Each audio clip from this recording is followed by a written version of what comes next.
السلام علیکم ریڈرز۔ آج کی کہانی کا آغاز اس طرح سے ہوتا ہے۔ یہ چیک کریں، میرا بلاؤز فٹ ہے نا؟ ارے مجھے کیوں دکھا رہی؟ ارسلان دھاڑا تھا۔ آپ کو ہی اعتراض ہوتا ہے کہ ڈھیلا نہ پہنا کرو، مجھے مزہ نہیں آتا ہک کھولنے کا۔ ارے میں نے مذاق سے کہا تھا۔ شہریار تم پر گندی نظر رکھے ہوئے اور تم پوری حویلی میں دندناتی پھرتی ہو۔ نکالو اپنی شرٹ اور دکھاؤ مجھے کہ شہریار نے کہاں کہاں زخم دی ہیں۔ ارسلان، اب آپ اپنا حق گنوا چکے۔ شہریار کو پورا حق ہے اب مجھ پر اپنی مرضی مسلط کرنے کا۔ میں شور مچا دوں گی اگر آپ نے دھڑکنوں پر اپنا یہ چیک کریں، میرا بلاؤز فٹ ہے نا؟ زمل کی شوخ آواز فضا میں گونجی تھی۔ وہ آئینے کے سامنے کھڑی تھی، سرخ رنگ کی ساڑی میں ملبوس، جس کا بلاؤز اس کی دودھیا کمر پر ٹائٹ ہوا تھا۔ وہ مڑی، اس کی آنکھوں میں وہی پرانی معصومیت تھی، لیکن لہجے میں ایک عجیب سی شوخی رچی ہوئی تھی۔ ارے مجھے کیوں دکھا رہی ہو؟ ارسلان دھاڑا تھا۔ اس کی آواز میں غصہ کم اور بے بسی زیادہ تھی۔ وہ اپنی جگہ سے اٹھا، اس کا وجود کانپ رہا تھا۔ زمل ہنسی کی ایک کھنکتی ہوئی ہنسی جو ارسلان کے اعصاب پر ہتھوڑے کی طرح برس رہی تھی، وہ اس کے قریب آئی، اتنے قریب کہ اس کی سانسیں ارسلان کے چہرے سے ٹکرانے لگیں۔ آپ کو ہی اعتراض ہوتا ہے نا کہ ڈھیلا نہ پہنا کرو؟ مجھے اچھا نہیں لگتا ہک کھولنے کا۔ اس نے اپنی انگلی ارسلان کے سینے پر رکھی اور دھیرے سے سرگوشی کی۔ ارے میں نے تو مذاق سے کہا تھا کہ شہریار تم پر گندی نظر رکھے ہوئے ہیں، اور تم پوری حویلی میں یوں دناتی پھرتی ہو۔ ارسلان نے اس کی کلائی تھام لی۔ اس کی گرفت اتنی سخت تھی کہ انگلیاں سفید پڑ گئیں۔ نکالو اپنی شرٹ اور دکھاؤ مجھے کہ شہریار نے کہاں کہاں زخم دیے ہیں۔ اس کی آنکھوں میں خون اتر آیا تھا۔ وہ جنون کی کیفیت میں تھا۔ وہ دیکھنا چاہتا تھا کہ جس جسم پر کبھی صرف اس کا حق تھا، اب وہاں کس کے نشان ہیں۔ زمل نے اپنا ہاتھ نہیں چھڑایا۔ اس کی آنکھوں سے شوخی غائب ہو گئی اور وہاں ایک سرد جامد سنجیدگی آ گئی۔ ارسلان، اب آپ اپنا حق گنوا چکے ہیں۔ اس کا لہجہ دھیما تھا لیکن کاٹ دار۔ شہریار کو پورا حق ہے اب مجھ پر اپنی مرضی مسلط کرنے کا۔ وہ میرا شوہر ہے۔ ارسلان نے اسے جھنجھوڑا۔ نہیں، تم میری ہو زمل، وہ صرف میرا حق تھا، زمل نے تلخی سے کہا، لیکن اب نہیں۔ میں شور مچا دوں گی اگر آپ نے میری دھڑکنوں پر اپنا۔ ارسلان کی آنکھ جھٹکے سے کھل گئی۔ کمرے میں گھپ اندھیرا تھا اور اے سی کی ٹھنڈک کے باوجود اس کا پورا جسم پسینے میں شرابور تھا۔ اس کا دل پسلیوں سے باہر آنے کو بےتاب تھا اور سانسیں بے ترتیب تھیں۔ اس نے کانپتے ہاتھوں سے سائڈ ٹیبل پر رکھا پانی کا گلاس اٹھایا، لیکن ہاتھ کی لرزش کے باعث آدھا پانی قالین پر گر گیا۔ لعنت ہے مجھ پر۔ اس نے گلاس زور سے دیوار پر دے مارا۔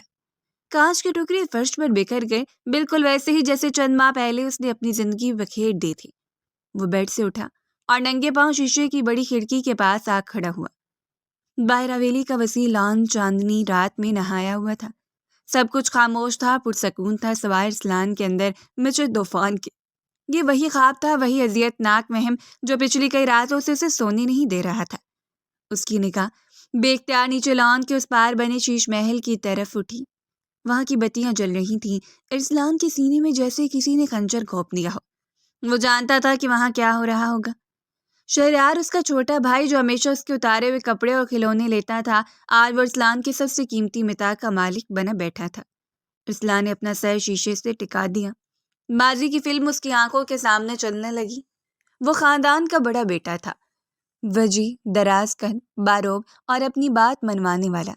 زمل اس کی چچا زاد تھی، نازک سی، شرمیلی اور مشرقی روایات میں ڈھلی ہوئی ایک معصوم لڑکی۔ بچپن سے ہی سب جانتے تھے کہ زمل ارسلان کی ہے۔ جب ان کا نکاح ہوا تو ارسلان کو لگا کہ اس نے دنیا فتح کر لی ہے۔ وہ ایک پرجوش مرد تھا، اس کی محبت میں شدت تھی، گرم جوشی تھی۔ وہ زمل کو اپنی جاگیر سمجھتا تھا، لیکن زمل وہ ایک مشرقی لڑکی تھی جس کے لیے حیا کا پردہ جان سے زیادہ عزیز تھا۔ نکاح کے بعد کی وہ راتیں ارسلان کو آج بھی یاد تھی۔ وہ جب بھی اس کے قریب جاتا زمل سمٹ جاتی۔ اس کا یوں گھبرانا، کانپنا اور خود کو بچانا ارسلان کی انا کو تسکین دینے کی بجائے اس کے صبر کو آزماتا تھا۔ زمل، ہم میاں بیوی ہیں، یہ دوری کیسی؟ اس نے ایک رات زمل کو اپنے بازوؤں کے حصار میں لیتے ہوئے پوچھا تھا۔ زمل نے نظریں جھکا کر بمشکل کہا تھا، ارسلان پلیز، ابھی رخصتی نہیں ہوئی، تائی جان کیا کہیں گے؟ مجھے شرم آتی ہے، تھوڑا صبر کر لینا۔ ارسلان اس وقت اپنے جذبات کے ہاتھوں مجبور تھا۔ اسے لگا کہ زمل کی دوری اس کی محبت کا انکار ہے۔ اسے لگا کہ زمل کو اس میں کوئی دلچسپی نہیں ہے۔ وہ ایک ایسی عورت چاہتا تھا جو اس کی محبت کا جواب اسی شدت سے دے، نہ کہ خوفزدہ ہرنی کی طرح کونے میں دبک جائے۔ وہ چاہتا تھا کہ زمل کے ساتھ اس کے تعلقات میں شدت ہو۔ روز کی تکرار بڑھتی گئی۔ زمل کا ہر بار اسے روکنا ارسلان کو غصہ اور طیش دلا دیتا، اور زمل کا انکار ارسلان کی مردانہ انا کو مجروح کر دیتا۔ دن اسی طرح گزرتے جا رہے تھے۔ ایک دن ارسلان غصے میں تھا۔ بزنس میں نقصان ہوا تھا اور جب وہ سکون کی تلاش میں زمل کے پاس آیا تو اس نے حسب معمول اسے یہ کہہ کر ٹال دیا کہ کوئی دیکھ لے گا۔ ارسلان کے صبر کا پیمانہ لبریز ہو گیا تھا۔ اگر تمہیں مجھ سے اتنی وحشت ہے زمل تو جاؤ، میں تمہیں اس قید سے آزاد کرتا ہوں۔ مجھے ایسی ٹھنڈی اور بے جان محبت کی ضرورت نہیں ہے جو میرے جذبات کی قدر نہ کر سکے۔ ارسلان کے منہ سے وہ الفاظ ادا ہو گئے تھے جو ان کی جدائی کا سبب بن گئے تھے۔ طلاق کا طوق زمل کے گلے میں ڈال کر وہ وہاں سے نکل گیا تھا۔ اسے لگا تھا کہ اسے سکون مل جائے گا، وہ اپنی مرضی کی زندگی جیے گا، لیکن وہ غلط تھا، بہت غلط۔ اور اب اسے اپنی غلطی کا شدت سے احساس ہو رہا تھا۔ ارسلان نے مٹھی زور سے کھڑکی کے فریم پر ماری۔ درد کی ایک لہر اس کے بازو میں اٹھی، لیکن دل کے درد کے آگے یہ کچھ بھی نہیں تھا۔ طلاق کے بعد حویلی میں کوہرام مچ گیا۔ زمل کے والدین نے اس ارسلان کے سامنے آنے سے روک دیا تھا، لیکن پھر وہی ہوا جو خاندانی روایات کا تقاضا تھا۔ گھر کی عزت گھر میں ہی رہے گی۔ بڑوں نے فیصلہ کیا کہ زمل کا نکاح شہریار سے کر دیا جائے۔ شہریار جو ہمیشہ سے خاموش طبیعت کا تھا، اس نے سر جھکا کر فیصلہ قبول کر لیا، اور زمل وہ تو جیسے مٹی کی گڑیا تھی، جہاں بٹھا دیا بیٹھ گئی۔ آج زمل کی رخصتی ہوئے 1 ہفتہ گزر چکا تھا، اور یہ 1 ہفتہ ارسلان پر ایک صدی بن کر گزرا تھا۔ اسے اب احساس ہو رہا تھا کہ زمل کی وہ نہ اس کی نفرت نہیں بلکہ اس کی پاکیزگی تھی۔ وہ جس ارسلان نے غرور اور بے رخی سمجھا، وہ دراصل اس کی حیا تھی، اور اب وہی حیا، وہی نزاکت، وہی سب کچھ شہریار کا مقدر بن چکا تھا۔ ارسلان نے دوبارہ شیش محل کی طرف دیکھا۔ روشنی ابھی تک جل رہی تھی۔ اس کے ذہن میں پھر وہی منظر گھومنے لگا جو اس نے خواب میں دیکھا تھا۔ کیا شہریار بھی میری طرح بے صبرا ہے؟ اس نے خود کلامی کی۔ نہیں، شہریار نرم مزاج ہے، وہ اسے سمجھے گا۔ اور زمل ایک جلن تھی جو اسے اندر سے راگ کر رہی تھی۔ زمل کا وہ جملہ اس کے کانوں میں گونج رہا تھا جو اس نے بھی خواب میں سنا تھا۔ شہریار کو پورا حق ہے اب مجھ پر۔ وہ کمرے میں ٹہلنے لگا، سگریٹ سلگائی اور گہرا کش لیا۔ دھواں اس کے پھیپھڑوں میں اترا، لیکن سکون پھر بھی نہیں ملا۔ اچانک دروازے پر دستک ہوئی۔ کون؟ ارسلان کی آواز بھاری تھی۔ صاحب جی، میں ہوں، کریم، ملازم کی ڈری ہوئی آواز آئی۔ آ جاؤ۔ کریم اندر داخل ہوا، ہاتھ میں کافی کی ٹرے تھی۔ وہ جانتا تھا کہ صاحب رات کو جاگتے ہیں اور کافی مانگتے ہیں۔ رکھ دو ادھر، ارسلان نے اشارہ کیا۔ کریم نے ٹرے میز پر رکھی اور جانے کے لیے مڑا، پھر کچھ ہچکچاتے ہوئے رک گیا۔ صاحب، وہ چھوٹے صاحب نے ڈرائیور کو صبح جلدی گاڑی تیار کرنے کا کہا ہے۔ ارسلان چونکا۔ کیوں؟ کہاں جانا ہے انہیں؟ وہ زمل بی بی کی طبیعت کچھ خراب ہے شاید، یا وہ انہیں سیر کے لیے لے جا رہے ہیں۔ کہہ رہے تھے کہ شمالی علاقوں کی طرف جائیں گے کچھ دن کے لیے۔ ارسلان کے ہاتھ سے سگریٹ چھوٹ کر قالین پر گری۔ اس نے فوراً اسے پاؤں سے مسل دیا۔ شمالی علاقے وہ جگہ تھی جہاں ارسلان نے زمل کو لے جانے کا وعدہ کیا تھا، ہنی مون کے لیے۔ اس نے زمل کو خواب دکھائے تھے کہ اسے برف باری دکھائے گا، جھیل سیف الملوک لے جائے گا، اور آج شہریار اسے انہی راستوں پر لے جا رہا تھا۔ ٹھیک ہے، جاؤ تم، ارسلان نے بمشکل کہا۔ کریم کے جانے کے بعد ارسلان صوفے پر ڈھسا گیا۔ اسے یاد آیا جب نکاح کے بعد پہلی بار اس نے زمل کا ہاتھ تھاما تھا تو زمل نے کہا تھا، ارسلان، مجھے ڈر لگتا ہے، آپ مجھے کبھی چھوڑ دیں گے تو نہیں؟ اور ارسلان نے ہنس کر کہا تھا، میں پاگل ہوں جو اپنی زندگی کو خود سے دور کر دوں گا۔ ہاں، ارسلان نے خالی کمرے میں چیخ کر کہا، ہاں میں پاگل ہوں، میں وہ بدقسمت انسان ہوں جس نے ہیرا سمجھ کر پتھر اٹھایا، اور جب ہیرا ہاتھ سے نکل گیا تب خاک چھان رہا ہوں۔ اس کا دل چاہا کہ ابھی جائے، شیش محل کا دروازہ توڑے اور زمل کو وہاں سے نکال لائے، اسے بتائے کہ وہ غلط تھا، اسے بتائے کہ اس کے بغیر نہیں جی سکتا، لیکن وہ جانتا تھا کہ اب بہت دیر ہو چکی ہے۔ حویلی کی اونچی دیواریں، خاندانی غیرت اور مذہب کی لکیریں سب اس کے راستے کی رکاوٹ تھیں۔ اس نے تصور کی آنکھ سے دیکھا، زمل شاید اس وقت شہریار کے کندھے پر سر رکھے سو رہی ہوگی، شاید شہریار اس کے بالوں میں انگلیاں پھیر رہا ہوگا، وہ لمس جس کے لیے ارسلان ترس گیا تھا وہ شہریار کی انگلیوں کے پوروں میں تھا۔ زمل کا وہ جملہ جو خواب میں اس نے بولا تھا حقیقت کے قریب تر لگ رہا تھا۔ ارسلان، اب آپ اپنا حق گنوا چکے۔ یہ صرف ایک خواب نہیں تھا، یہ وہ تلخ حقیقت تھی جو اب ساری زندگی ارسلان کا پیچھا کرنے والی تھی۔ وہ ایک زندہ لاش بن چکا تھا جو اپنی انا کی آگ میں جل کر خاک ہو گیا تھا، لیکن اس کی روح ابھی تک اس حویلی میں اسی لڑکی کے گرد بھٹک رہی تھی جو اب کسی اور کی تھی۔ ارسلان نے سائڈ ٹیبل کے دراز سے ایک تصویر نکالی۔ یہ ان کی نکاح کی تصویر تھی۔ زمل گھونگھٹ میں تھی اور ارسلان کے چہرے پر فاتحانہ مسکراہٹ تھی۔ تم نے بدلہ لی ہے مجھ سے زمل، اس نے تصویر پر انگلی پھیرتے ہوئے آنسوؤں کو ضبط کرتے ہوئے کہا۔ تم نے مجھے وہ سزا دی ہے جو موت سے بھی بدتر ہے۔ تم نے مجھے غیرت اور بے بسی کے درمیان لٹکا دیے ہیں۔ باہر بارش شروع ہو چکی تھی، بادل زور سے گرجا۔ ارسلان کھڑکی کے پاس واپس آیا۔ شیش محل کی بتیاں اب بجھ چکی تھیں، مکمل اندھیرا چھا گیا تھا، ارسلان کے کمرے میں بھی اور اس کی قسمت میں بھی۔ اس نے آنکھیں بند کر لی، لیکن بند آنکھوں میں بھی اسے زمل اور شہریار ہی دکھائی دیے۔ میں شور مچا دوں گی اگر آپ نے میری دھڑکنوں پر، زمل کی آواز اس کے دماغ پر گونجتی رہی۔ شور مچانے کی ضرورت نہیں زمل، ارسلان نے تاریکی میں سرگوشی کی۔ تمہاری خاموشی نے مجھے برباد کر دیا ہے۔ اس نے اپنا سر گھٹنوں میں دے لیا۔ ایک طاقتور وجیح اور انا پرست مرد آج رات ایک بچے کی طرح رو رہا تھا، لیکن اس کے آنسو بوجھنے والا کوئی نہیں تھا۔ وہ جانتا تھا کہ کل صبح جب سورج نکلے گا تو اسے شہریار اور زمل کو مسکراتے ہوئے دیکھنا ہوگا۔ انہیں دعائیں دینی ہوں گی اور اندر ہی اندر خود کو ہر لمحہ مرتے ہوئے دیکھنا ہوگا۔ سورج اپنی پوری آب و تاب سے چمک رہا تھا، لیکن ارسلان کے لیے صبح کسی سیاہ رات سے کم نہیں تھی۔ وہ اپنے کمرے کی اسی کھڑکی کے پیچھے کھڑا تھا جہاں سے گزشتہ رات اس نے شیش محل کی بتیوں کو گھورتے ہوئے گزاری تھی۔ پردے کا ایک کونا ہٹا کر وہ نیچے پورچ میں کھڑی سیاہ رنگ کی پراڈو کو دیکھ رہا تھا۔ ملازم سامان گاڑی کے ڈگے میں رکھ رہے تھے۔ سوٹ کیسز کی تعداد بتا رہی تھی کہ سفر مختصر نہیں ہوگا۔ ہر بیگ کا رکھا جانا ارسلان کے دل پر ایک بوجھ بڑھا رہا تھا۔ پھر وہ دونوں نظر آئے۔ شہریار مرکزی دروازے سے باہر نکلا۔ اس نے کریم کلر کی شلوار قمیض کے اوپر براؤن ویسٹ کوٹ پہن رکھی تھی۔ اس کے چہرے پر ایک پرسکون مسکراہٹ تھی، ایسی مسکراہٹ سب پس لینے کے بعد آتی ہو۔ اس کے پیچھے زمل تھی۔ اس نے پستی رنگ کا جوڑا زیبتن کیا ہوا تھا اور کندھے پر بڑی سی شال اوڑھ رکھی تھی۔ وہ سر جھکائے آہستہ قدموں سے چل رہی تھی، جیسے اپنی ہی وجود کے بوجھ تلے دبی ہو۔ ارسلان کی مٹھیاں بھینچ گئی۔ وہ دیکھنا چاہتا تھا کہ کیا زمل ایک بار، بس ایک بار اوپر دیکھے گی؟ کیا اسے احساس ہے کہ وہ اسے دیکھ رہا ہے؟ شہریار گاڑی کے قریب پہنچا اور ڈرائیونگ سیٹ کی بجائے پیسنجر سائڈ کا دروازہ کھول دیا۔ اس نے بڑے ادب سے زمل کو بیٹھنے کا اشارہ کیا۔ یہ وہ چھوٹے چھوٹے انداز تھے جو شہریار کی شخصیت کا خاصہ تھے اور جن سے ارسلان ہمیشہ آری رہا تھا۔ ارسلان کے لیے بیوی کا مطلب صرف ملکیت تھا، جو کہ شہریار اس سے عزت دے رہا تھا۔ زمل گاڑی میں بیٹھنے سے پہلے ایک لمحے کے لیے رکی۔ ارسلان کا دل دھڑکنا بھول گیا۔ دیکھو اوپر، دیکھو مجھے، وہ دل ہی دل میں چیخا، لیکن زمل نے سر نہیں اٹھایا۔ وہ خاموشی سے گاڑی میں بیٹھ گئی۔ شہریار نے دروازہ بند کیا، پھر ڈرائیونگ سیٹ سنبھالی اور وہ گاڑی دھیرے دھیرے گیٹ سے باہر نکل گئی۔ ارسلان وہیں پتھر کا بت بنا کھڑا رہا، یہاں تک کہ گاڑی نظروں سے اوجھل ہو گئی۔ دھول کا ایک ہلکا سا بادل ہوا میں اڑا اور پھر سب کچھ پہلے جیسا ہو گیا، لیکن ارسلان کے لیے اب کچھ بھی پہلے جیسا نہیں تھا۔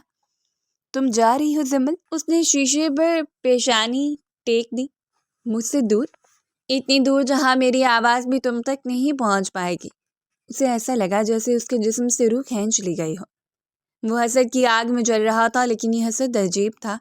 یہ اس مرد کا حسد تھا جس نے خود اپنے ہاتھوں سے اپنا سب کچھ لوٹا دیا تھا اور اب خالی دامن لیے دوسروں کی خوشی کا تماشائی بنا کھڑا تھا۔ سفر طویل تھا، لیکن شہریار نے اسے زمل کے لیے آرام دہ بنانے کی پوری کوشش کی تھی۔ وہ ہنزا کے ایک پرتعیش ہوٹل میں ٹھہرے تھے۔ کمرے کی بالکنی سے وادی کا نظارہ سحر انگیز تھا۔ چاندنی میں نہائے ہوئے پہاڑ اور نیچے بہتا ہوا دریا کسی افسانوی دنیا کا منظر پیش کر رہے تھے، لیکن زمل کے اندر کا موسم باہر کے موسم سے میل نہیں کھا رہا تھا۔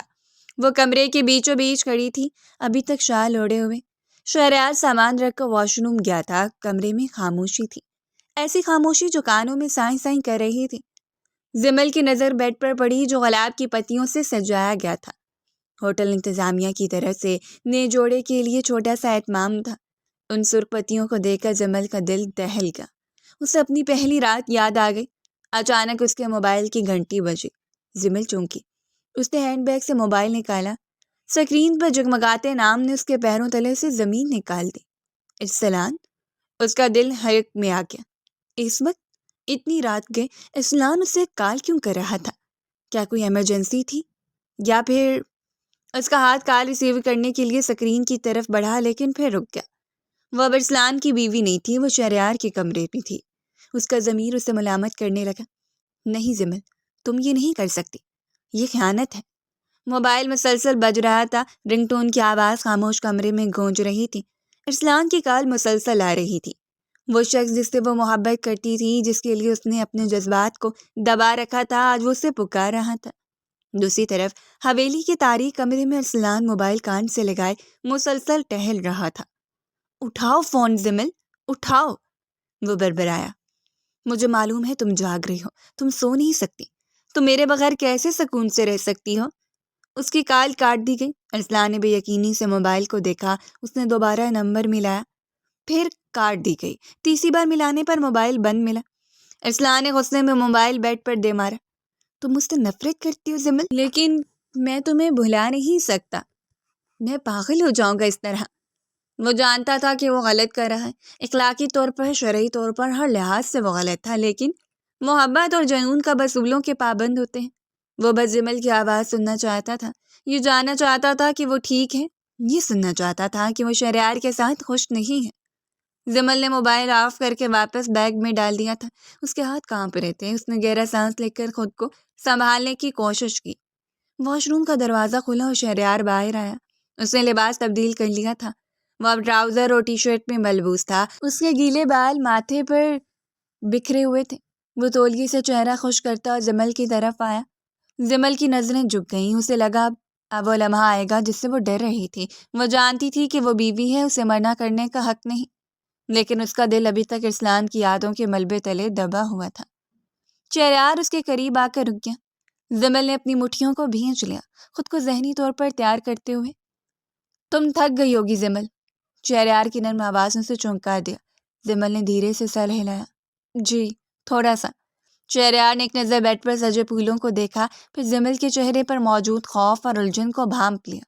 وہ مسکرایا، لیکن اس مسکراہٹ میں کوئی طنز یا ہوس نہیں تھی، بلکہ ایک عجیب سی اداسی اور سمجھداری تھی۔ جمل، ادھر دیکھو میری طرف۔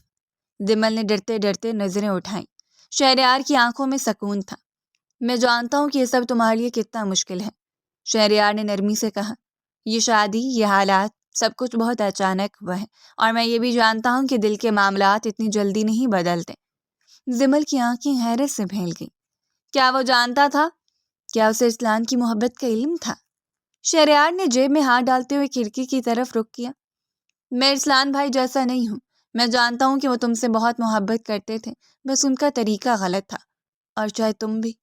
وہ ایک لمحے کو رکا، پھر پلٹ کر بولا، میں تمہارے اوپر کوئی حق نہیں جتاؤں گا جمل، جب تک تم خود مجھے وہ حق نہ دو۔ جمل کے لبوں سے بے اختیار نکلا، شہریار۔ ہاں جمل۔ وہ اس کے قریب آیا، لیکن ایک فاصلہ برقرار رکھا۔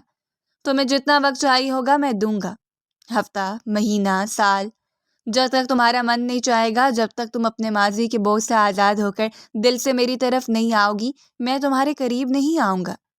میں تمہارا جسم نہیں، تمہارا دل چاہتا ہوں، اور میں جانتا ہوں کہ دل زبردستی نہیں جیتے جاتے۔ اس نے بیڈ سے ایک تکیہ اور کمبل اٹھایا۔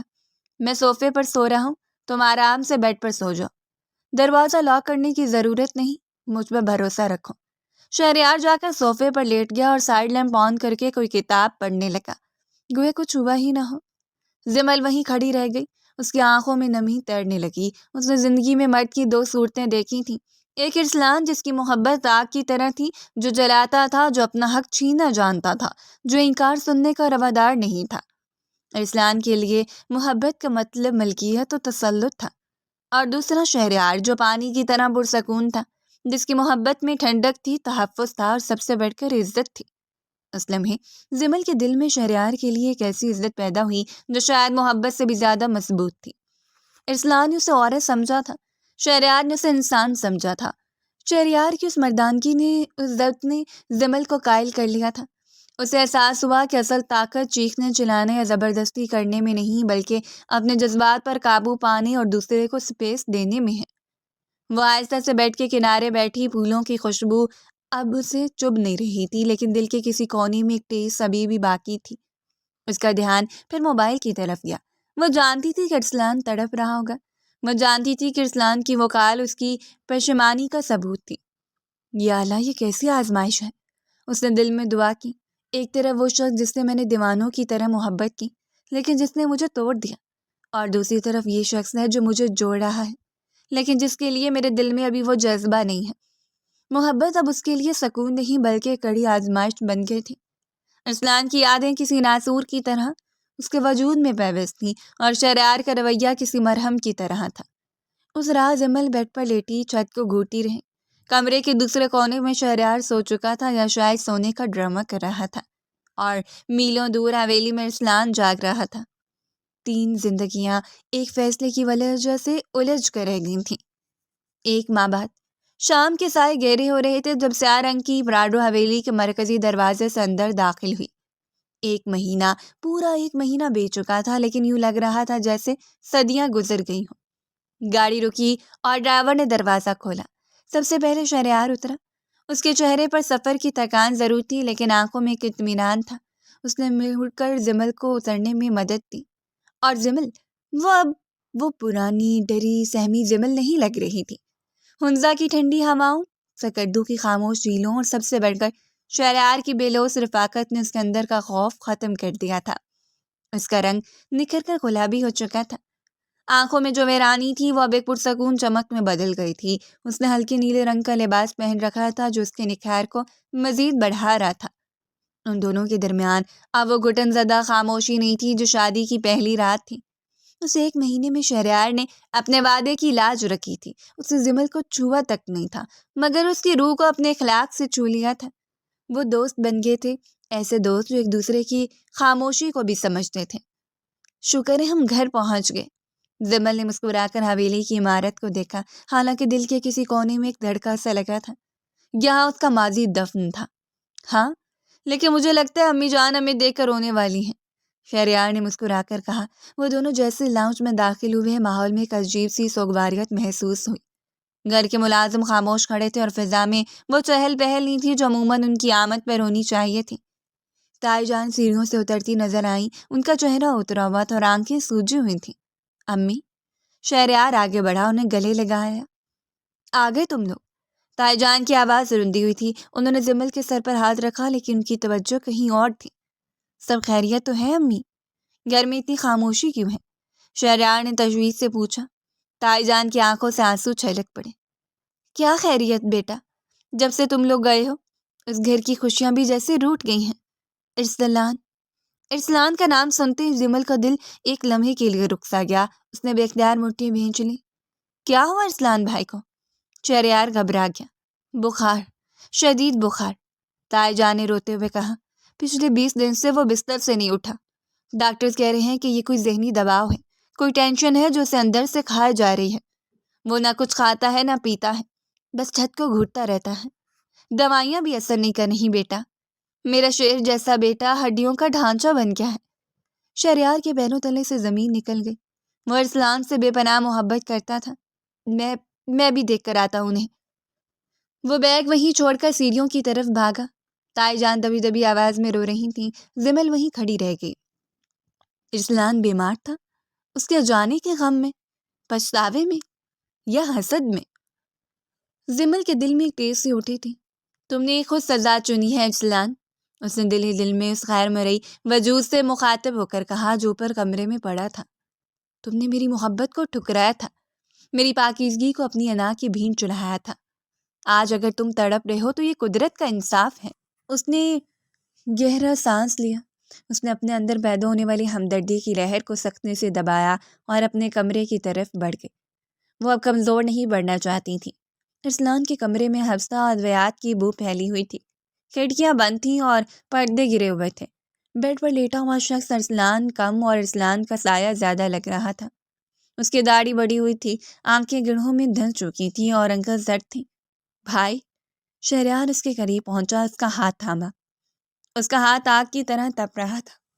ارسلان نے بوجھل پلکیں اٹھائیں، دھندلی نظروں نے شہریار کو دیکھا۔ شہریار، اس کی آواز خشک پتوں کی طرح سرسرائی۔ میں آ گیا ہوں بھائی، آپ نے اپنی کیا حالت بنا لی ہے؟ شہریار کی آنکھوں میں آنسو آ گئے۔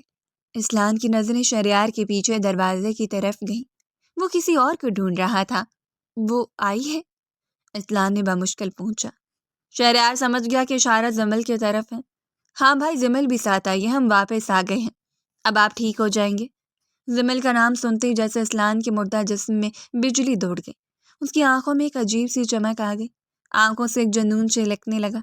اس نے گہرا سانس لیا، جیسے ہوا میں موجود زمل کی خوشبو کو محسوس کرنے کی کوشش کر رہا ہو۔ زمل واپس آ گئی؟ اس کے ہونٹوں پر ایک تھکی ہوئی لیکن پراسرار مسکراہٹ ابھری، جسے شہریار اپنی پریشانی میں دیکھ نہ سکا، ورنہ وہ ضرور ٹھٹک جاتا۔ 2 دن بعد زمل کے واپس آتے ہی جیسے ارسلان کو نئی زندگی مل گئی تھی۔ اس نے دوا کھانا شروع کر دی تھی، کھانا مانگنے لگا تھا اور 2 دن کے اندر ہی وہ اپنے پیروں پر کھڑا ہونے کے قابل ہو گیا تھا۔ ڈاکٹرز بھی حیران تھے کہ جو شخص اتنے دنوں سے بستر پر تھا، اب اس میں اچانک اتنی ریکوری کیسے ہوئی۔ تاہم اب ارسلان بہتر تھا اور سب کی پریشانی کم ہوئی تھی۔ شام کا وقت تھا، شہریار کسی کام سے باہر گیا ہوا تھا۔ دائی جان کچن میں ملازموں کو ہدایات دے رہی تھیں۔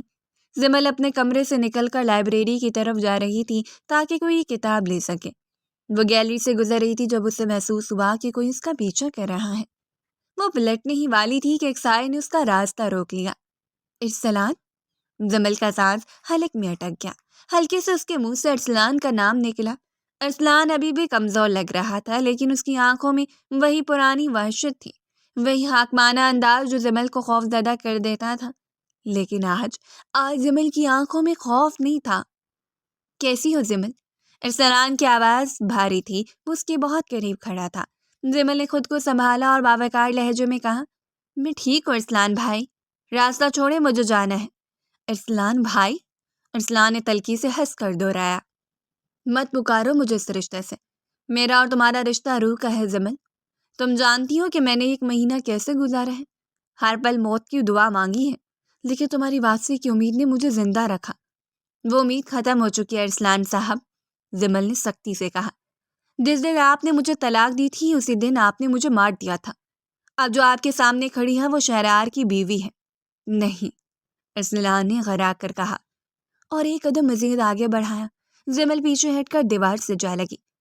تم صرف میری ہو زمل، وہ طلاق دینا غصے کا فیصلہ تھا، وہ میری غلطی تھی۔ میں مانتا ہوں میں نے ظلم کیا، لیکن دیکھو میں جل رہا ہوں، میں ختم ہو رہا ہوں تمہارے بغیر۔ میں تمہیں اب بھی چاہتا ہوں زمل، پہلے سے بھی زیادہ۔ زمل کو اس کی باتوں سے گن آ رہی تھی۔ چاہتے ہیں؟ آپ صرف اپنی انا کی تسکین چاہتے ہیں۔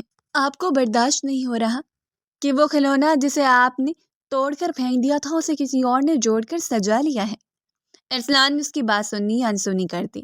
وہ جنون کی کیفیت میں تھا۔ تم شہریار کو چھوڑ دو زمل، اسے طلاق لے لو، میں سب سنبھال لوں گا، میں سب سے بات کروں گا، میں دنیا سے لڑ لوں گا، بس تم ایک بار ہاں کہہ دو، میں تمہیں ہمیشہ خوش رکھوں گا، میں تمہاری پوجا کروں گا۔ وہ کہتے کہتے جذبات میں بہہ گیا۔ اس نے اپنا کامتا ہوا ہاتھ اٹھایا اور زمل کے چہرے کو چھونے کی کوشش کی، اور اس کا بازو پکڑ کر اسے اپنی طرف کھینچنے کی کوشش کی۔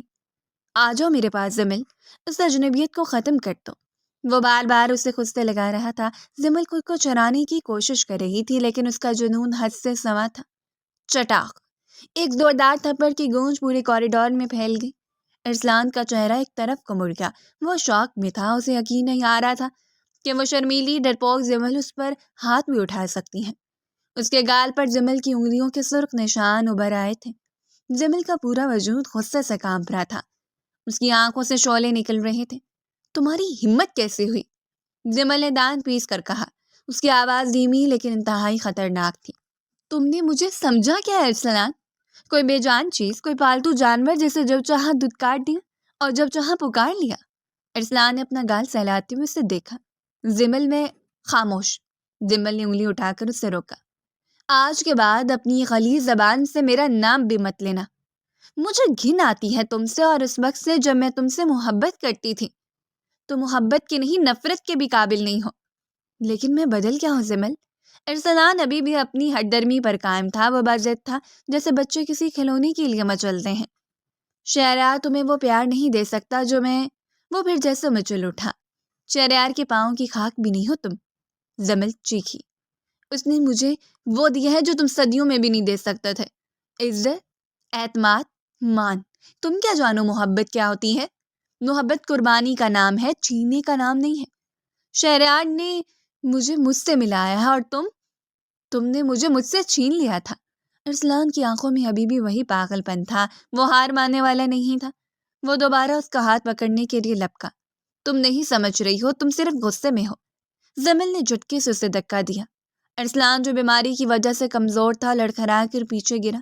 خبردار جو اب میرے قریب آئے، جمل نے نفرت سے اس پر تھوکا۔ اگر آج کے بعد تم نے میرے راستے میں آنے کی کوشش کی تو میں بھول جاؤں گی کہ ہم رشتہ دار ہیں۔ میں شہریار کو سب سچ بتا دوں گی، اور یاد رکھنا شہریار بھائی ضرور ہے تمہارا، لیکن اپنی بیوی کی عزت کے لیے وہ تمہارے سامنے دیوار بن جائے گا۔ جمل وہاں ایک لمحہ بھی مزید رکنا نہیں چاہتی تھی۔ اسے اپنا آپ میلا محسوس ہو رہا تھا۔ وہ تیزی سے وہاں سے نکلی اور اپنے کمرے میں جا کر دروازہ بند کر لیا۔ دروازہ بند ہوتے ہی وہ وہیں فرش پر بیٹھ گئی اور پھوٹ پھوٹ کر رو پڑی۔ یہ آنسو ارسلان کے لیے نہیں تھے، یہ اس افسوس کے آنسو تھے کہ اس نے اپنی زندگی کے خوبصورت ترین سال ایک ایسے شخص کی چاہت میں ضائع کر دیے جو اتنا گھٹیا اور خودغرض تھا۔ مجھے معاف کر دو شہریار، اس نے سسکتے ہوئے کہا۔ مجھے نہیں پتا تھا کہ میرا ماضی اتنا بھیانک بن کر سامنے آئے گا۔ باہر کوریڈور میں ارسلان ابھی بھی وہیں دیوار کے ساتھ ٹیک لگائے بیٹھا تھا۔ اس کے گال پر تھپڑ کی جلن تھی، لیکن اس کے دل میں لگی آگ اس سے کہیں زیادہ تیز تھی۔ جمل کی نفرت نے اس کی آگ کو ٹھنڈا کرنے کی بجائے مزید بھڑکا دیا تھا۔ تم میری ہو جمل، اس نے دیوانوں کی طرح سرگوشی کی۔ چاہے نفرت کرو یا محبت، رہو گی تم میری ہی۔ شہریار کو راستے سے ہٹنا ہوگا۔ اس کی آنکھوں میں ایک شیطانی منصوبہ جنم لے رہا تھا۔ وہ تھپڑ اسے اپنی توہین لگا تھا، اور اب یہ معاملہ محبت سے زیادہ انا کا بن چکا تھا۔ سر میں شدید درد کی لہروں کے ساتھ جمل کی آنکھ کھلی۔ اس کے ذہن میں دھند تھی، جیسے وہ کسی گہرے کنویں سے باہر آ رہی ہو۔ اس نے اٹھنے کی کوشش کی، لیکن اسے محسوس ہوا کہ وہ اپنے جانے پہچانے کمرے میں نہیں ہے۔ یہ ایک اجنبی جگہ تھی، ایک چھوٹا سا فلیٹ جس میں پرانی سیلن زدہ بو بسی ہوئی تھی۔ کھڑکیوں میں موٹے پردے تنے ہوئے تھے، جس سے دن اور رات کا اندازہ لگانا مشکل تھا۔ ہوش آ گیا میری جان کو۔ کمرے کے کونے سے ابھرتی ہوئی وہ مانوس اور نفرت انگیز آواز جمل کے وجود میں سنسناہٹ دوڑ گئی۔ جمل نے جھٹکے سے سر موڑا۔ سامنے کرسی پر ارسلان بیٹھا تھا۔ اس کے ہاتھ میں کافی کا مگ تھا اور چہرے پر ایک فاتحانہ مسکراہٹ پھیلی ہوئی تھی۔ تم؟ جمل بستر سے اٹھی اور پیچھے ہٹی۔ میں کہاں ہوں اور تم مجھے یہاں کیوں لائے ہو؟ ارسلان اطمینان سے اٹھا اور اس کی طرف بڑھا۔ یہ ہمارا نیا گھر ہے جمل، وہ جنت جو میں نے ہم دونوں کے لیے بنائی ہے۔ یہاں کوئی شہریار نہیں ہوگا، کوئی خاندان نہیں ہوگا، کوئی رکاوٹ نہیں ہوگی، صرف میں اور تم ہوں گے۔ جمل کو یاد آیا، وہ بازار سے نکل رہی تھی جب ایک وین اس کے قریب آ کر رکی تھی۔ کسی نے اسے کھینچا تھا اور پھر رومال اس کے منہ پر رکھا گیا تھا۔ تم پاگل ہو گئے ہو ارسلان، جمل چیخی۔ یہ جرم ہے، اغوا کیا ہے تم نے مجھے۔ شہریار تمہیں چھوڑے گا نہیں۔ شہریار؟ ارسلان نے حقارت سے مگ میز پر پٹکا۔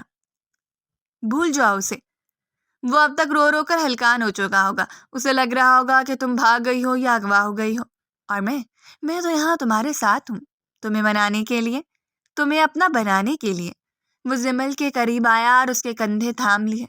جمل پلیز میری بات مان لو، ضد چھوڑ دو۔ دیکھو میں نے تمہارے لیے کیا کچھ نہیں کیا۔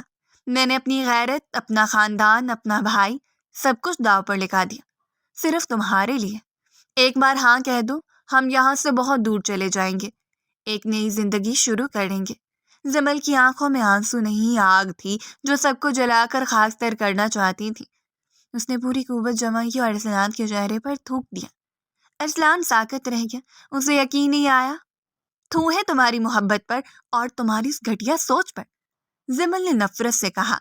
تم نے یہ سوچ بھی کیسے لیا ارسلان کہ میں تمہارے ساتھ چلوں گی؟ تم انسان ہی درندے ہو۔ اگر شہریار مجھے چھوڑ بھی دے، اگر وہ مجھے دھتکار بھی دے، تب بھی میں تمہارے پاس نہیں آؤں گی۔ میں مرنا پسند کروں گی، لیکن تمہارے ساتھ جینا میری روح کو گوارا نہیں۔ ارسلان نے چہرے سے تھوک صاف کیا۔ اس کی آنکھوں میں وحشت اتر آئی۔ اس نے زمل کا جبڑا سختی سے دبوچ لیا۔ بہت غرور ہے نا تمہیں اپنی پاکیزگی پر، اپنی وفاداری پر۔ یہیں رہو گی تم اسی قید میں جب تک تمہارا یہ غرور نہیں ٹوٹتا، جب تک تم بھیک مانگ کر میرے پاس نہیں آتی میں تمہیں یہاں سے ہلنے بھی نہیں دوں گا۔ اس نے زمل کو دھکا دیا اور کمرے سے باہر نکل گیا۔ باہر سے دروازہ لاک ہونے کی آواز آئی۔ زمل فرش پر گر گئی، لیکن اس بار اس نے رونا نہیں تھا۔ اس نے تہیہ کر لیا تھا کہ وہ اس قید سے نکلے گی اور ارسلان کے اصلی چہرے کو دنیا کے سامنے لائے گی۔ حویلی میں قیامت کا سماں تھا۔ زمل کو غائب ہوئے 24 گھنٹے گزر چکے تھے۔ شہریار کی حالت پاگلوں جیسی تھی۔ وہ پولیس اسٹیشن، ہسپتالوں، ہر ممکن جگہ کی خاک چھان چکا تھا۔ تائی جان مسلح پر بیٹھی دعائیں مانگ رہی تھیں۔ لاؤنج میں ارسلان داخل ہوا۔ اس نے اپنے کپڑے جان بوجھ کر میلے کیے ہوئے تھے اور چہرے پر مصنوعی پریشانی سجا رکھی تھی۔ کچھ پتہ چلا؟ تائی جان نے تڑپ کر پوچھا۔ نہیں امی، ارسلان نے سر جھکا کے جھوٹ بولا۔ میں نے شہر کا کونا کونا چھان مارا ہے۔ پولیس کہہ رہی ہے کہ شاید وہ اپنی مرضی سے۔ بکواس بند کرو، شہریار دھاڑا۔ اس کی آنکھیں سرخ تھیں۔ میری زمل ایسی نہیں ہے، وہ کہیں نہیں گئی، اسے کوئی لے گیا ہے، اور جو بھی اسے لے گیا ہے میں اسے زندہ زمین میں گاڑ دوں گا۔ ارسلان نے دل ہی دل میں شہریار کی بے بسی کا مذاق اڑایا۔ ڈھونڈتے رہو بھائی، وہ میری ملکیت ہے۔ 2 دن گزر گئے۔ ارسلان دن میں 2 بار آتا، کھانا رکھ کر چلا جاتا اور زمل کو اپنی محبت کا یقین دلانے کی کوشش کرتا، لیکن زمل خاموش رہتی۔ وہ موقع کی تلاش میں تھی۔ تیسرے دن ارسلان جلدی میں تھا۔ وہ کھانا دینے آیا تو اس کا موبائل بج اٹھا۔ وہ فون پر بات کرتی لاپرواہی سے دروازہ کھلا چھوڑ کر کچن کی طرف پانی لینے مڑا۔ یہی وہ لمحہ تھا۔ زمل نے جوتوں کی پرواہ کیے بغیر دوڑ لگا دی۔ زمل؟ ارسلان پیچھے چیخا، لیکن زمل سیڑھیاں پھلانگتی ہوئی نیچے اتر گئی۔ وہ گلی میں آئی اور اندھا دھند بھاگنے لگی۔ اس نے پیچھے مڑ کر نہیں دیکھا۔ اس کے پاؤں زخمی ہو گئے تھے، سانس پھول رہی تھی، دوپٹہ کہیں گر گیا تھا، لیکن وہ رک نہیں سکتی تھی۔ ایک رکشے والے نے اس کی حالت دیکھ کر بریک لگائی۔ زمل نے روتے ہوئے اسے حویلی کا پتہ بتایا۔ حویلی کے گیٹ پر پہنچ کر اس نے ہمت ختم ہو گئی تھی۔ وہ گیٹ سے ٹکرائی اور گرتے گرتے بچی۔ گارڈ نے اسے پہچان کر شور مچا دیا۔ شہریار جو ابھی گھر میں داخل ہو رہا تھا زمل کو دیکھ کر بھاگا۔ زمل؟ زمل کی حالت دیکھ کر سب جمع ہو گئے۔ اس کے کپڑے پھٹے ہوئے تھے، کلائیوں پر رسیوں کے نشان تھے اور چہرہ مٹی سے اٹا ہوا تھا۔ شہریار نے اسے سینے سے لگا لیا۔ کون تھا وہ؟ کس نے کیا یہ سب؟ شہریار نے روتے ہوئے پوچھا۔ زمل نے کانپتے ہاتھوں سے اس شخص کی طرف اشارہ کیا جو ابھی ابھی اپنی گاڑی سے اتر کے پریشانی کا ڈرامہ کرتے ہوئے ان کی طرف آ رہا تھا۔ ارسلان؟ زمل کی آواز بمشکل نکلی۔ ارسلان نے مجھے اغوا کیا تھا۔ حویلی کے صحن میں جیسے بم پھٹ گیا۔ تائی جان، تایا ابو اور تمام ملازم پتھر کے ہو گئے۔ ارسلان کے قدم رک گئے۔ یہ صدمے میں ہے، اسے ہوش نہیں ہے۔ ارسلان نے ہکلاتے ہوئے دفاع کرنے کی کوشش کی۔ جھوٹ بول رہے ہو تم۔ زمل شہریار کے حصار سے نکلی اور شیرنی کی طرح دھاری۔ اس نے مجھے فلیٹ میں قید رکھا۔ یہ مجھ سے کہہ رہا تھا کہ شہریار کو چھوڑ دو۔ یہ جانور ہے، یہ شیطان ہے، اس نے مجھے دھمکیاں دیں۔ شہریار نے آہستہ سے زمل کو چھوڑا اور ارسلان کی طرف بڑھا۔ اس کی آنکھوں میں ایک طوفان تھا۔ سچ ہے یہ ارسلان؟ ارسلان نے دیکھا کہ چھپنے کا کوئی راستہ نہیں ہے۔ اس کے اندر کا جنون پھر سے جاگ اٹھا۔ وہ ہنسا، ایک خفتی ہنسی۔ ہاں، میں لے گیا تھا اسے کیونکہ یہ میری ہے۔ تم نے اسے مجھ سے چھینا تھا۔ میں اسے واپس لانا چاہتا تھا۔ میں اسے محبت کرتا ہوں اور محبت میں سب جائز ہے۔ چٹاخ! اس بار تھپڑ زمل نے نہیں، تایا ابو نے مارا تھا، اتنا زوردار کہ ارسلان کے ہونٹ سے خون نکل آیا۔ بے غیرت انسان! تایا ابو کا ہاتھ کانپ رہا تھا۔ تو نے میری تربیت پر سوالیہ نشان لگا دیا۔ تو نے اپنے سگے بھائی کے پیٹ میں ہی خنجر گھونپا، اپنی گھر کی عزت کو اغوا کیا۔ ذرا شرم نہ آئی تجھے؟ کیسی عزت؟ ارسلان چلایا۔ یہ میری بیوی تھی، میرا حق تھا اس پر، تھا۔ شہریار نے آگے بڑھ کر ارسلان کا گریبان پکڑ لیا۔ لیکن اب وہ میری بیوی ہے اور میری عزت ہے، اور تم آج سے میرے بھائی نہیں ہو، تم مر گئے ہو میرے لیے۔ شہریار نے اسے دھکا دیا تو وہ زمین پر جا گرا۔ نکل جاؤ میرے گھر سے۔ تایا ابو نے فیصلہ سنا دیا۔ آج اور ابھی مجھے تمہاری شکل بھی نہیں دیکھنی۔ تم نے ہمارے نام پر وہ دھبا لگایا ہے جو 7 سمندروں کے پانی سے بھی نہیں دھلے گا۔ جاؤ، دفع ہو جاؤ اور کبھی لوٹ کر مت آنا۔ ارسلان نے زمین سے اٹھ کر سب کو دیکھا۔ ماں نے منہ پھیر لیا تھا۔ باپ انگلی سے گیٹ کی طرف اشارہ کر رہا تھا اور زمل وہ شہریار کے سینے میں چھپی ہوئی تھی۔ وہ اب خود کو محفوظ تصور کر رہی تھی اور پرسکون لگ رہی تھی۔ تم سب پچھتاؤ گے، ارسلان نے آخری بار اپنی ہردرمی دہرائی۔ مجھے زمل چاہیے، مجھے میری زمل۔ گارڈ نے اسے بازوؤں سے پکڑ کر گیٹ سے باہر نکال دیا۔ حویلی کا بھاری آہنی دروازہ اس کے منہ پر بند ہو گیا۔ اندر شہریار نے زمل کے ماتھے پر بوسہ دیا۔ اب کوئی ڈر نہیں زمل، وہ سایہ ہمیشہ کے لیے ہماری زندگی سے نکل گیا ہے۔ شہریار کی یقین دہانی پر زمل مطمئن سی ہو گئی۔ آج اس کے دل سے سارا بوجھ اتر گیا تھا۔ 1 سال بعد زمل اور شہریار لاؤنج میں بیٹھے تھے۔ ان کے ویزے لگ چکے تھے۔ وہ یہ ملک، یہ شہر اور یہ یادیں چھوڑ کر جا رہے تھے۔ حویلی کا ماحول اگرچہ بہتر ہو گیا تھا، لیکن ارسلان کے کیے کی نحوست ابھی بھی وہاں محسوس ہوتی تھی۔ اس لیے بڑوں نے یہی فیصلہ کیا کہ انہیں اپنی زندگی کہیں دور جا کر شروع کرنی چاہیے۔ خوش ہو؟ شہریار نے اس کا ہاتھ تھام کر پوچھا۔ زمل نے مسکرا کر اسے دیکھا۔ اس کی آنکھوں میں اب مکمل سکون تھا۔ بہت۔ جہاں تم ہو وہاں میری خوشی ہے۔ ارسلان ایک برا خواب تھا شہریار، اور تم میری خوبصورت تعبیر ہو۔ فلائٹ کا اعلان ہوا۔ وہ دونوں اٹھے اور ہاتھ میں ہاتھ ڈال کر بورڈنگ گیٹ کی طرف بڑھ گئے۔ پیچھے مڑ کر نہیں دیکھا، کیونکہ پیچھے صرف اندھیرا تھا اور آگے روشنی ان کی منتظر تھی۔ 5 سال بعد سردیوں کی ایک یکبستہ شام تھی۔ برف باری ہو رہی تھی۔ ایک چھوٹے سے تنگ فلیٹ میں ارسلان کھڑکی کے پاس بیٹھا باہر گرتی برف کو دیکھ رہا تھا۔ وقت نے اس کے چہرے کا نقشہ بدل دیا تھا۔ بالوں میں چاندی اتر آئی تھی اور چہرے پر گہری جھریاں تھیں۔ وہ ارسلان جو کبھی حویلی کا شہزادہ تھا، آج یہاں ایک گمنام مزدور کی زندگی گزار رہا تھا۔ اس کا پاکستان سے اپنے گھر سے کوئی رابطہ نہیں تھا۔ اسے معلوم نہیں تھا کہ اس کے والدین زندہ ہیں یا نہیں۔ اس کے ہاتھ میں پرانی مڑی ہوئی تصویر تھی، زمل کی تصویر۔ کمرے میں شدید ٹھنڈ تھی، لیکن ہیٹر چلانے کے پیسے نہیں تھے۔ تم نے صحیح کہا تھا زمل، اس نے کانپتی ہوئی آواز میں خالی کمرے سے کہا۔ محبت جینے کا نام نہیں ہے۔ میں جیت کر بھی ہار گیا۔ اسے اب سمجھ آ رہی تھی کہ شہریار کیوں جیت گیا تھا۔ شہریار نے قربانی دی تھی اور ارسلان نے صرف اپنی خواہش کی پیروی کی تھی۔ اس کی خود غرضی نے اسے اس تنہائی کے جہنم میں لا پھینکا تھا۔ اس نے تصویر میز پر رکھی اور ٹھنڈی کافی کا گھون بھرا۔ کینیڈا کی یہ سردی اس کے اندر کی تنہائی سے زیادہ سرد نہیں تھی۔ یہ وہ سزا تھی جو کسی عدالت نے نہیں بلکہ اس نے خود اپنے لیے چنی تھی۔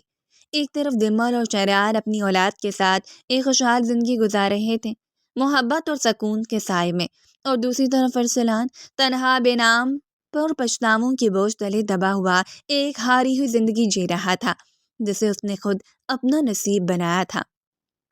ڈیئر ریڈرز، یہ تھا آج کا ہمارا مزیدار اور انٹرسٹنگ ناول، اور اسی طرح کی انٹرسٹنگ اینڈ رومانٹک ناول سننے کے لیے آپ ہمارے چینل کو سبسکرائب کریں، ویڈیو کو لائک کریں اور کامنٹس میں اپنی رائے کا اظہار ضرور کریں۔ اللہ حافظ۔